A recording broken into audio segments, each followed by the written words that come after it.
Halo, apa kabar guys? Ketemu lagi kita di forum channel Untak Law Review.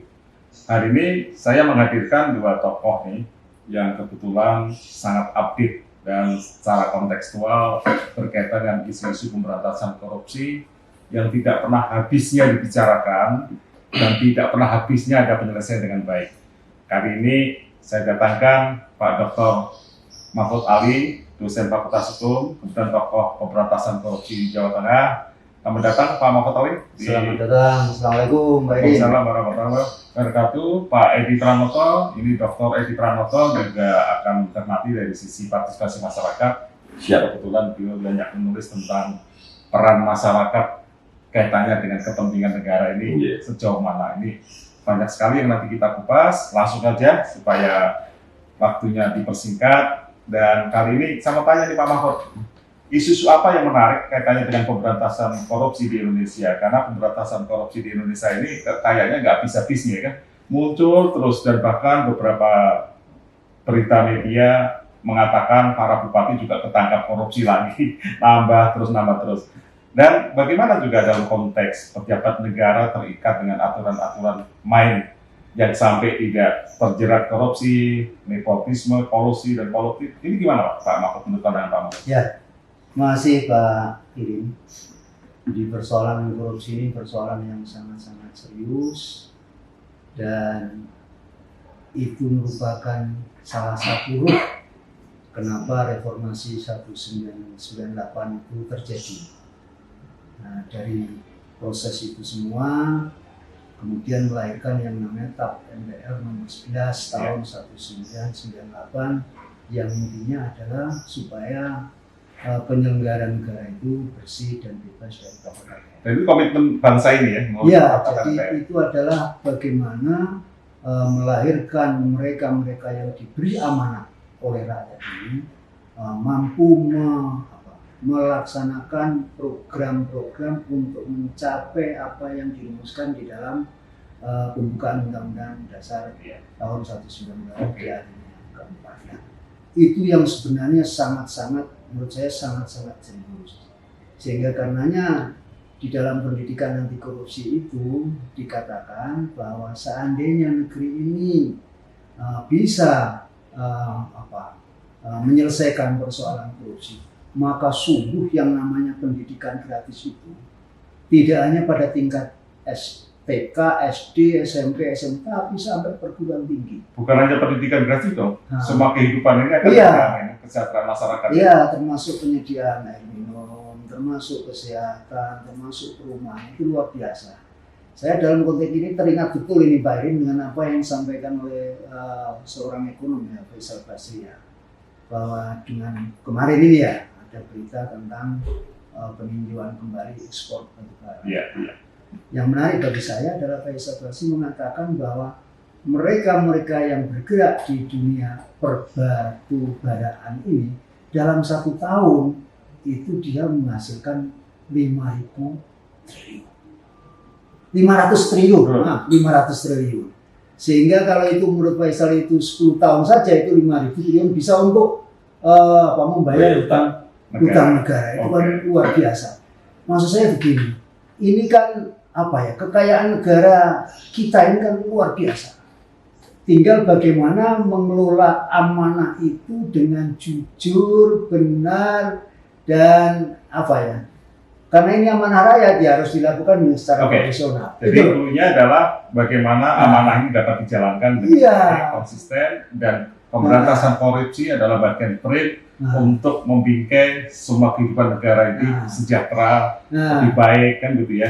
Sehingga karena itu revolusi mental itu kalau menurut saya. Itu bagian revolusi mental. Iya, yang disampaikan oleh juga harus revolusi mental itu harusnya adalah kepada penyelenggara negara.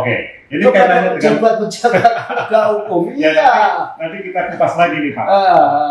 Kaitannya dengan pejabat negara. Pak ini kaitannya dengan revolusi mental itu kan bukan hanya di lingkungan pejabat negara ya. Kesadaran masyarakat sendiri juga harus meningkat kan gitu. Artinya dalam melakukan pengawasan, pengamatan dan sekaligus mungkin pengaduan terhadap isu-isu korupsi atau gejala-gejala korupsi di masing-masing wilayahnya, mungkin secara meluas, secara nasional. Bagaimana menurut Pak Edi? Iya, jadi poin penting yang tadi ditegaskan Pak Mahfud adalah ada revolusi mental ini yang perlu kita cermati dan laksanakan betul proses itu, karena inilah nanti yang menjadi embrio bagaimana partisipasi itu bisa didorong. Partisipasi bisa didorong itu kalau ada keberanian. Keberanian inilah yang kemudian pasca reformasi ini kan luar biasa. Ruang-ruang publik sudah diberikan di segala peraturan undang-undang untuk memberikan partisipasi kepada masyarakat, termasuk di dalamnya adalah bagaimana upaya peran yang dilakukan oleh masyarakat terkait dengan pemberantasan korupsi. Yang menarik misalnya yang sekarang sedang luar biasa tren itu kasus pelaporan dosen UNJ kalau tidak salah kepada KPK terkait ada dugaan KKN dan atau money laundering oleh 2 anak presiden. Ya harusnya begini, ini adalah fungsi kontrol masyarakat. Jadi fungsi kontrol itu menjadi sangat penting untuk sebagai keseimbangan dari adanya negara dan pemerintah ini. Kalau masyarakat tidak diberi ruang dan tidak ada keberanian kayak begitu, nanti pemerintahnya akan berjalan semuanya sendiri.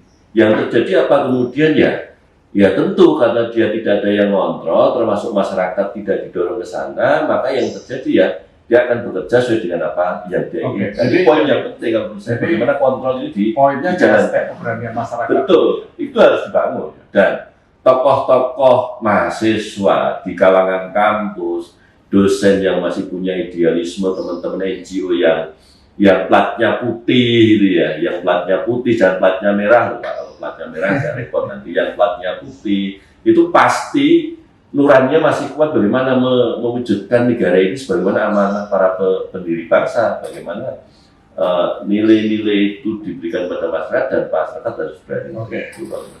Terus beralih nih lagi kepada Pak Mahfud nih, isu tentang pejabat negara terlibat dalam bisnis ya, ini kan lagi tren juga menjadi pemberitaan di media ya. Kira-kira pandangan Pak Mahfud gimana nih? Wah itu nggak betul itu. Jadi dasar normatifnya apa nih? Dasar normatifnya itu ada Undang-Undang Kementerian Negara, Undang-Undang Nomor 39 Tahun 2008. Nah itu ada di pasal 23. Itu ada larangan kepada Menteri negara untuk terlibat di dalam satu kegiatan bisnis, entah komisaris atau direksi atau apapun juga, termasuk di organisasi-organisasi yang dibiayai oleh APBN dan atau APBD. Sehingga pada titik ini saya kemudian teringat tempo hari bahwa mereka yang jadi menteri di kabinet Jokowi ini harus lepas dari baju kepartaiannya. Semuanya harus difokuskan pada kepentingan rakyat. Tetapi ini kan kemudian, kok itu bisa jadi ketua? Itu. Jadi, terus gimana ini ya? Sehingga solusinya gimana caranya yang memang begini. Efektif ya maksud jadi, salah satu hal yang mendasar dalam konteks pencegahan dan pemberantasan korupsi itu adalah adanya keteladanan dari pemimpin, dari top manager itu harus memberikan keteladanan. Ketika dia serius untuk pencegahan dan pemberantasan korupsi, maka kalau koruptor itu harus dihukum, umpamanya masukkan, ya taruhlah penjara itu berapa, atau kalau dihukum mati, taruhlah tempat-tempat yang dia contohkan. Seandainya keluarga saya melakukan itu, saya yang akan melakukan eksekusi itu melalui lembaga yang jadi harus ada percontohan. Bukan hanya teladan dong, keberanian pemimpin. Harus saya pemimpin RRC kalau nggak salah itu menyediakan peti mati dan dia mengatakan itu peti mati untuk saya kalau saya sampai melakukan tindakan korupsi. Ya itu harus dicontohkan. Jadi sangat serius gitu loh. Kalau sudah demikian maka ketika ada persoalan yang menyangkut keluarga atau siapapun juga, itu dia harus pertama untuk ngomong siapapun juga dari keluarga saya yang melakukan tindakan yang tidak selaras atau bahkan melakukan tindakan, ya saya tidak akan pernah mau melindungi itu. Nah itu kemarin itu pernah Presiden kita itu menyatakan ketika Juliari ketangkap itu pernah mengatakan saya tidak akan pernah melindungi korban. Sehingga karena ini yang harus harus dijaga. Yeah. Cuma terus terang saja saya Pak Irin dengan perubahan atau revisi dari Undang-Undang 30 2002 menjadi Undang-Undang nomor berapa ini 19 atau 2019. Terus terang saya prihatin. Ketika itu Pak Jokowi dengan menyerap aspirasi masyarakat, dia akan membuat perpu tapi ternyata belum belum sehingga terwujud ini, Sehingga ini sangat menurut saya sangat menyedihkan. Padahal waktu itu sejumlah guru besar, sejumlah akademisi dan tokoh-tokoh masyarakat yang menyuarakan itu sudah sedikit. Ya, memang proses peraturan undang-undang itu kadang-kadang dipengaruhi oleh dinamika politik yang ada ya, dan kepentingan yang sangat kuat. Betul. Tapi kan gini Pak. Iya. Tapi kan dia punya otoritas untuk itu gitu. Dia harus menjadi seorang. Kita dorong gitu. Iya. Pak Edi. Itu sekali itu. Kaitannya dengan Pak Mahfud tadi kan. Tadi disampaikan Pak Edi kan ada masyarakat juga ada keberanian, ya. Pemimpin juga menjadi teladan, masyarakat juga harus menjadi teladan bagi lingkungannya. Sekarang kan yang jadi persoalan secara hukum ini kan banyak hal kalau orang mengajukan hasil penemuan dia soal korupsi, dugaan korupsi terus dilaporkan terus mereka dituntut balik. Apakah betul demikian? Harus kasih penghargaan itu Pak. Iya. Saya sesuai dengan peraturan pemerintah itu harus ini kan malah dituntut balik kan, dicarikan celah hukum.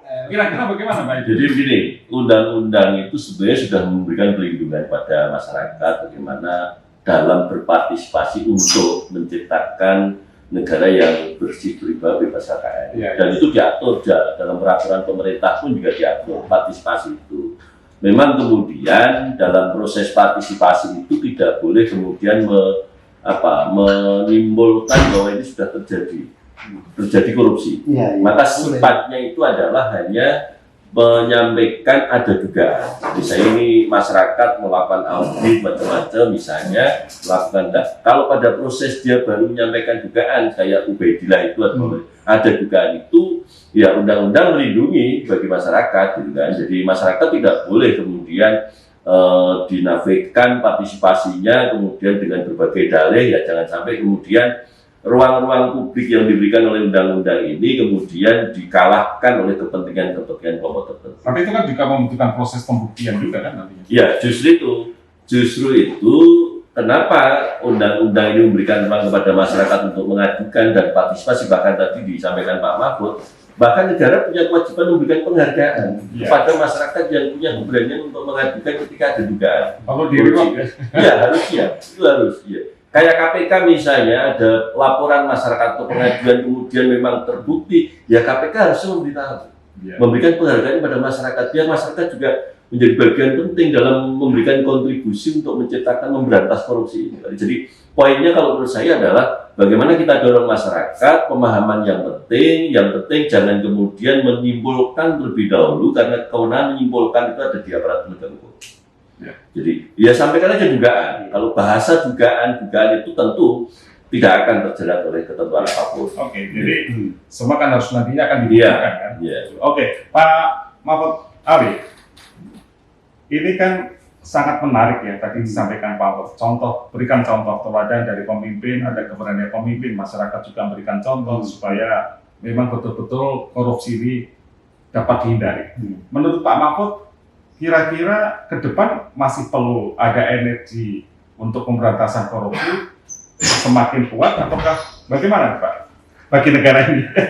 Aduh ya Allah, saya karena sebagai orang yang beragama saya terus optimis Pak Edi. Kita harus optimis. Harus optimis dong kan? Ya, optimis untuk menyongsong masa depan negeri kita nanti pada ulang tahun Mas 2040. Potret sekarang memang sangat-sangat memprihatinkan. Itu memang dibutuhkan betul pemimpin yang punya keberanian, bisa memberikan contoh, dan juga hal tersebut dieksekusi. Kayak tadi itu yang sampaikan Pak Edi, itu ya kita harus backup. Jangan kemudian mereka yang sudah susah-susah kemudian akan diperiksa. Ini kan, aduh, Masya Allah ini. Baik, Ya. baik, baik. Dan mereka yang dilaporkan kalau memang tidak, ya harus menjawab lah. Karena itu juga pernah dilakukan oleh Mensewu ini ya. Apa yang dilakukan oleh Gibran ketika dia terpilih sebagai wali kota Solo ya, Desember 2020 itu, ketika dia dikatakan wah dia juga mendapatkan cipratan dari bansos ya. Itu langsung dia melakukan konferensi pers dan menjawab itu gitu. Nah, untuk yang disampaikan oleh BT Batum, hal yang sama mestinya harus dilakukan. Dan ini menurut saya penting lah untuk memberikan pendidikan kepada masyarakat. Dan saya berharap ya semua adik-adik kita ini masa depan Indonesia kan ada di anak-anak muda nih Pak. Sehingga mahasiswa yang terus harus mengawal, dan sejarah kita semuanya perubahan itu pasti adalah mahasiswa. Itu tidak pernah tertinggal. Sehingga kaum muda yang harus mengawal persoalan ini dan harus berani gitu loh. Sebagaimana Presiden BEM UI itu melakukan itu ya berisiko, tapi itu harus dilakukan. Dan itu adalah setiap zaman itu ada torehan sejarahnya sendiri, dan setiap mahasiswa harus juga mampu menorehkan sejarahnya untuk kepentingan bangsanya, untuk kepentingan masyarakatnya demi Indonesia Raya ini loh ya. Terima kasih Pak. Bersih daripada perilaku korupsi. Ya, terima kasih Pak Mahfud dan terima kasih Pak Edi. Jadi poin dari pembicaraan ini, pertama kita tidak ada hentinya dan tidak boleh capek ya. Untuk selalu melakukan pemberantasan korupsi. Tidak ada kata jeda. Tidak ada kata jeda dan harus ada keberanian. Dan Pak Edi menekankan partisipasi masyarakat dan peran masyarakat itu menjadi sangat penting. Didorong terus ya, harus ada keberanian. Tetapi semua itu akan dalam koridor hukum yang akan dibuktikan fakta-faktanya. Tetapi dorongan untuk komitmen memberantas korupsi itu menjadi sangat utama, termasuk teladan dari para pemimpin. Itu kira-kira guys yang hari ini kita bicarakan. Terima kasih Pak Mahfud. Terima kasih Pak Edi. Dan saat lagi kita akan bahas lagi yang lebih menarik kaitannya dengan isu pemberantasan korupsi. Karena ini bagian dari energi demi kepentingan bangsa kita ke depan yang lebih baik. Terima kasih. Wassalamualaikum warahmatullahi wabarakatuh. Waalaikumsalam. Salam. Jangan lupa subscribe. Ya.